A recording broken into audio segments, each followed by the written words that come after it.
జవహర్లాల్ నెహ్రూ విశ్వవిద్యాలయం ఒక టర్కీ విశ్వవిద్యాలయంతో చేసుకున్న ఒప్పందాన్ని రద్దు చేసుకుంది. అలాగే భారతీయ పర్యాటకులు టర్కీ, అజర్బైజాన్లను బహిష్కరించాలని సామాజిక మాధ్యమాల్లో పిలుపునివ్వడమే కాదు, ఆ దేశాలకి వెళ్లేందుకు చేసుకున్న టూర్ ప్యాకేజీలను రద్దు చేసుకున్నాయి.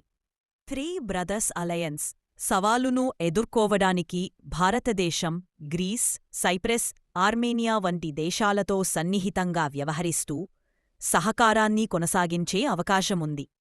టర్కీ, అజర్బైజాన్తో భారతదేశ సంబంధాలు ఈప్పట్టే ఉద్రిక్తంగా ఉన్నాయి, కాని పూర్తిగా శత్రుత్వంగా మారలేదు. కాలం గడిచే కొద్దీ మరింత దిగజారే అవకాశాలు కనిపిస్తున్నాయి. ఈ కూటమి భారతదేశానికి సవాలుగా ఉన్నప్పటికీ దాని ప్రభావాన్ని తగ్గించడానికి భారతదేశం వ్యూహాత్మకంగా వ్యవహరిస్తోంది.